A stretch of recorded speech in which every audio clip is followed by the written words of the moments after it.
Alright! Ballpen lamang ang gamit natin sa pag-layout ngayon mga idol.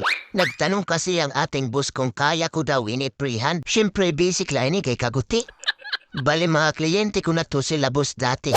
Maiya na nga waray sira magpatato. Kaya hindi ko sila nakilala. Siyempre habang tumatagal, nakakalimutan ka na niya.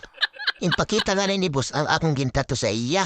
Magto 2 years na iningayan nga tattoo. Wow. Kung napansin niyo mga idol ang labo na ng ating kamera, kailangan na natin ng bagong cellphone. Baka naman. Ipinakita nga rin pala ng isa pa nating boss ang kanyang tattoo. Naalala ko nga ni mga idol, ini nga aton boss ang nagpakabirap sa to sa aton. Wow. Hindi nga namin natapos dyan ang tattoo ni boss. Kay masakit na, pero sulit pa rin kahit hindi natapos mga idol. Balik na tayo sa pagtato mga idol. Gamit ko palang needle dyan mga idol ay 7RL ng Red Dragon. Maganda nga na gamiton kay matulis. Wow. Isang hagod lang, sureball na agad mga idol.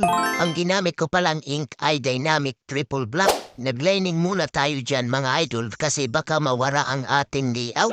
Ballpen lang kasi ang ginamit natin kanina. Kaya kapag nabura, mag-uutro na naman tayo. Siyempre, di rin natin maiiwasan kaya kailangan natin maginahinay sa pagtato. Bihira lang nga natin punasan ang tato ni boss kay bangin matanggalan layout. Wala kasi tayo kopyahan dyan kasi gingamit natin ang ating cellphone pag-video. Kaya kailangan kopyahin lang natin itong renewing natin. Pagtapos nga natin ng lining ay magsishading naman tayo. Gamit ko na needle dyan, ganun pa rin. 7RL ng Red Dragon. Wow. Mahina lang ang hagod natin dyan mga idol. Kasi mahirap ang pagtato dito sa kamot. Mahirap din papasukin yung ink. Kaya kailangan unatin natin yung balat. Medyo masakit hininga ni tatuan mga idol kay buko gini.